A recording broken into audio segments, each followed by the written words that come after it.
Welcome to all of you in my Shri Hari classes. आज के इस वीडियो में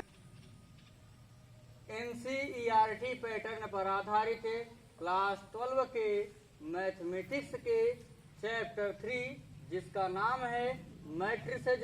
मैट्रिसेज मीन्स आव्यूह होता है कि एक्सरसाइज 3.3 के लिए बेसिक को सीखेंगे। तो चलिए देर न करते हुए आते हैं हम चैप्टर 3 के एक्सरसाइज 3.3 के बेसिक पर। आज हम सीखेंगे सममित आव्यूह किसे कहते हैं। सममित आव्यूह किसे कहते हैं अर्थात दो ऐसे आव्यूह जिनके अवयव क्या हों, एक समान हों, सममित आव्यूह कहलाते हैं।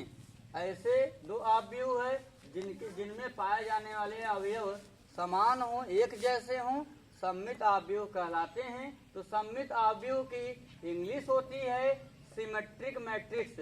सिमेट्रिक में से सममित होता है और मैट्रिक्स में से आव्यूह होता है। तो चलिए अब हम सममित आव्यूह की डिफिनेशन जान लेते हैं। तो सममित आव्यूह की डिफिनेशन है कोई वर्ग आव्यूह है, कोई वर्ग आव्यूह है A इक्वल टू आव्यूह में Aij सममित आव्यूह कहलाता है।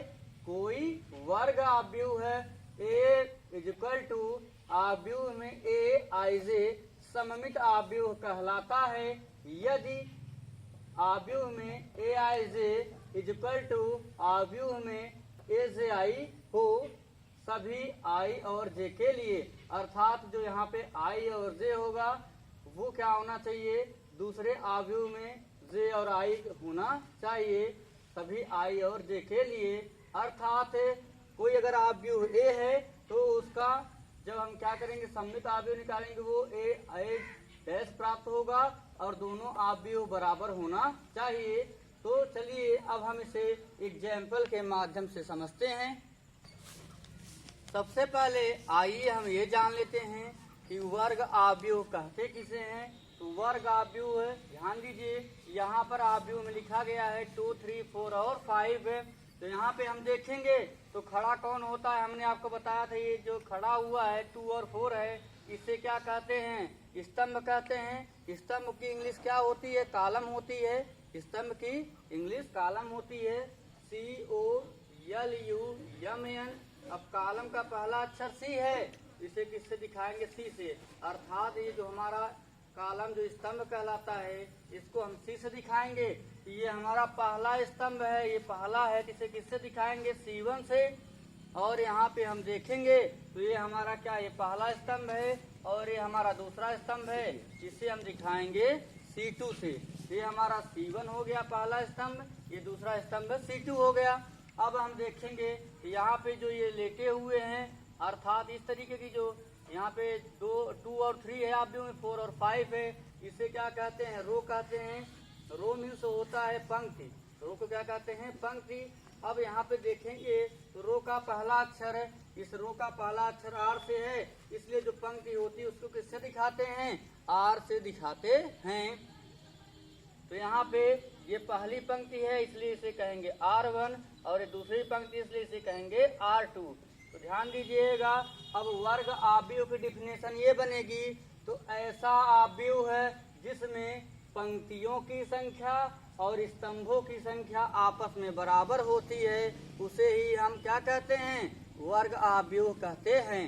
ऐसा आव्यूह है जिसमें पंक्तियों की संख्या और स्तंभों की संख्या आपस में बराबर हो उसे हम वर्ग आव्यूह कहते हैं। यहाँ पे देख रहे हैं तो 2 पंक्तियां हैं, पहली पंक्ति दूसरी पंक्ति, तो पंक्तियों की संख्या कितनी है, 2 है। और यहाँ पर देखेंगे तो हम जो स्तंभ की संख्या 1 और कितना है आपका 2 है, तो स्तंभों की संख्या भी कितनी है, 2 है। तो 2 पंक्तियां हुई और 2 स्तंभ हुए। इस प्रकार से यह 2 गुणे 2 का एक वर्ग आव्यूह है। 2 गुणे 2 क्रम का एक क्या है, वर्ग आव्यूह है। आते हैं हम एक दूसरा एग्जाम्पल देखते हैं वर्ग आव्यूह के लिए। तो यहाँ पे देखेंगे तो ये हमारी क्या है, पहली पंक्ति है इसलिए इसे लिखेंगे हम R1 लिखेंगे। ये हमारी दूसरी पंक्ति है, इसलिए इसे क्या लिखेंगे, R2 लिखेंगे। और ये हमारी तीसरी पंक्ति है, इसलिए इसे क्या लिखेंगे, हम R3 लिखेंगे। यहाँ पे देखेंगे तो ये हमारा क्या है, ये पहला स्तंभ है, इसलिए इसे क्या लिखेंगे, हम C1।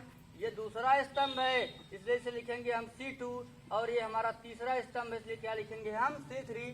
तो यहाँ देखेंगे हम इस वर्ग आव्यूह में, तो यहाँ पे क्या है हमारा, कितनी पंक्तियां हैं, 1 2 और 3। यहाँ कितनी पंक्ति हैं, 3 पंक्ति हैं। और कितने स्तंभ हैं, तो पहला स्तंभ, दूसरा स्तंभ और तीसरा स्तंभ 3 स्तंभ में है। इस प्रकार से ये जो बी है हमारा आव्यूह है, हुआ है 3 गुणे 3 क्रम का एक जो है वर्ग आव्यूह है। तो आपको यह स्पष्ट हो गया होगा कि वर्ग आव्यूह किसे कहते हैं। तो ऐसा आव्यूह है जिसमें पंक्तियों की संख्या और स्तंभों की संख्या आपस में बराबर होती है, एक वर्ग आव्यूह कहलाता है। आपसे एक निवेदन है कि आप नोट करते जाएंगे, क्योंकि हम इस वीडियो को आगे बढ़ाएंगे। अब हम सममित आव्यूह सिमेट्रिक मैट्रिक्स के लिए एग्जाम्पल देख लेते हैं, क्योंकि हम वर्ग आव्यूह जान गए कि वर्ग आव्यूह क्या होता है। तो यहाँ पे एक एग्जाम्पल लिखा गया है, आप देख रहे हैं, यहाँ पे लिखा गया है कि यदि A = आव्यूह में 7 6 और 6 और 7 हो, 7 6 और 6 और 7 हो, तो इसका सममित आव्यूह ज्ञात कीजिए। दिया है कि यदि A = 7 6 6 और 7 हो, तो इसका सममित आव्यूह ज्ञात कीजिए। अब हम इस प्रश्न का सलूशन करते हैं, इस प्रश्न का हल करते हैं। यहाँ ध्यान दीजिए, यहाँ पे हम इस प्रश्न का सलूशन करेंगे। तो सबसे पहले हम लिखेंगे गिवन दैट, क्या दिया है हमें, तो यहाँ पे लिखेंगे गिवन दैट दिया है कि A = 7 6 6 और 7 है। अब हम इस वर्ग आव्यूह का परिवर्त आव्यूह A' ज्ञात करते हैं। तो ध्यान दीजिए थोड़ा सा सममित आव्यूह में कि यहाँ पे क्या होता है कि सममित आव्यूह में जो कंडीशन है कि A बराबर A' होना चाहिए, A बराबर A' होना चाहिए। और जब हम इसके चलते हैं, इसके एग्जाम्पल को आगे हल करते हैं। तो ध्यान दीजिए यहाँ पे ए है, ये कितना है हमारा आव्यूह में 7 6 6 और 7 है। तो इसे हम सॉल्व करेंगे। तो यहाँ पे ध्यान दीजिए, ये ड्यूटी करते करते थक गए हैं। हमने आपको सिखाया था, जो पहला वीडियो लोड किया था, पहले वीडियो के पर हमने प्रश्न पढ़ाया था, और जो दूसरा वीडियो लोड किया उसमें मैंने सिखाया था कि जो खड़े हुए हैं थक चुके हैं स्तंभ वाले। और यहाँ पे भी ये भी क्या हुआ है, थक चुके हैं। ये देखेंगे ये क्या है हमारा R1 है, और ये हमारा क्या है R2 है। ये पहली पंक्ति है और ये हमारी दूसरी पंक्ति है। ये हमारा पहला स्तंभ C1 है और ये दूसरा स्तंभ क्या है, C2 है। यहाँ पे ध्यान दीजिए, तो ये हमारा क्या स्तंभ है, ये भी स्तंभ है, ये हमारा क्या पंक्ति है और ये भी क्या है, पंक्ति है। तो यहाँ इसका हम A' याद करेंगे सममित आव्यूह के लिए। तो A' यहाँ पे हो जाएगा, ये खड़े खड़े थक चुके हैं, इनको क्या कर देंगे, हम लिटा देंगे, अर्थात पंक्ति बना देंगे। तो 7 6 यहाँ था, अब इसे घुमा किधर कर देंगे, तो 7 6 हमारा कहाँ हो गया, इस तरफ हो गया।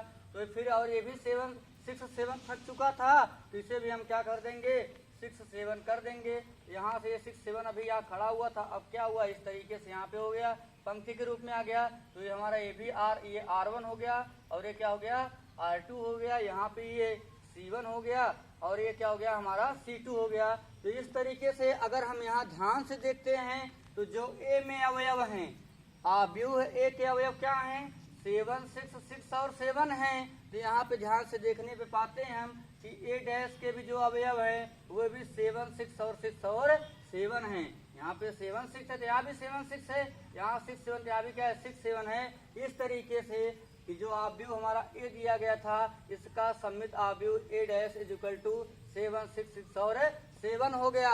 इस तरीके से हम कह सकते हैं कि यहाँ पर हम देख रहे हैं कि यहाँ पर A' है हमारा, अर्थात ये जो अब हमारा ये क्या स्तंभ है, ये AIJ है, AIJ = अर्थात ये जो लिखा गया इसे ही हम क्या कर सकते हैं, AIJ के स्थान पर हम इसको लिख सकते हैं। यहाँ लिखेंगे हम क्या, हमारा 7 6 6 7 इज इक्वल टू, इसमें भी 7 6 6 और 7 है। इस तरीके से दोनों आव्यूह क्या हैं, बराबर हैं। तो इस आव्यूह ए का सम्मित आव्यूह है ए डैश, ये कहा जाएगा। तो परिभाषा से कोई वर्ग आव्यूह ए इज इक्वल टू आव्यूह में AIJ सम्मित आव्यूह कहलाता है। यदि AIJ is equal to A से I हो, सभी I और J के लिए माने जो अवयव हों, I और J जो क्या है हमारे अवयव हैं, वो क्या होने चाहिए, बराबर होने चाहिए। अर्थात A is equal to A dash होना चाहिए। और इससे पहले मैंने अभी आपको जो हमारा दूसरा वीडियो था उसमें मैंने परिवर्त आव्यूह सिखाया था, उसकी कंडीशन क्या थी, उसमें भी बदलाव होता था A डैश निकालने के लिए। लेकिन वहाँ पे क्या कंडीशन थी कि जो यहाँ पे अवयव होंगे वो ये जरूरी नहीं कि यहाँ के भी अवयव हों, उस पर भी हम आपको यहाँ पे एक एग्जाम्पल करके परिवर्त वाला भी आपको दिखाते हैं। जैसे ध्यान दीजिए कि यहाँ ऐसा लिखा हो A इज इक्वल टू कितना हो, 1 2 और 3 हो। तो ये पहली बात तो ये है, यह एक यहाँ पे हम देखेंगे तो यह एक वर्ग आव्यूह नहीं है, क्योंकि यहाँ पे इसका पहला अवयव ये पंक्ति R1 है, ये R2 है और ये हमारा क्या है, इसी तरीके ध्यान दीजिए R3 है और ये क्या है, C1 है। अगर इसका हम परिवर्त आव्यूह क्या निकालते हैं, A डैश निकालते हैं, तो हमें प्राप्त होगा इस तरीके से हो जाएगा। ये सब स्तंभ क्या है, अभी खड़े होकर थक चुके हैं, अब हो जाएंगे 1 2 और 3, इस तरीके से बन जाएंगे। ये तो परिवर्त आव्यूह इस तरीके से ज्ञात होता है, लेकिन सम्मित आव्यूह ज्ञात करेंगे तो हमें एक वर्ग आव्यूह पहली बात दिया होना चाहिए और उसके जो अवयव हैं सभी क्या होने चाहिए, बराबर होने चाहिए। तो इस तरीके से सम्मित आव्यूह हम ज्ञात करेंगे। आशा करता हूँ कि आपको ये हमारा वीडियो पसंद आया होगा।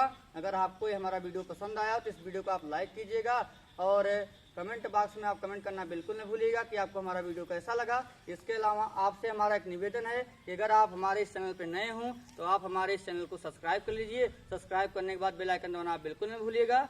और इससे लाभ ये होगा कि सब्सक्राइब करने के बाद अभी तक मैंने क्लास 12 की इंग्लिश के प्रोज के chapter 1, chapter 2, chapter 3, chapter 4, chapter 5 और पोएट्री के चैप्टर 1, चैप्टर 2, चैप्टर 3 को मैंने अपलोड कर रखा है। तो उनके वीडियो सब्सक्राइब करने के बाद आपको मेरे वीडियोज बॉक्स को देखने के लिए आसानी से मिल जाएंगे। और इसके पहले मैंने अभी तक आप भी जितने क्वेश्चन अपलोड किया है, अगर उन वीडियोज़ का आपने नहीं देखा है तो मैं उन सभी वीडियोज़ का लिंक नीचे डिस्क्रिप्शन बॉक्स दे रहा हूं।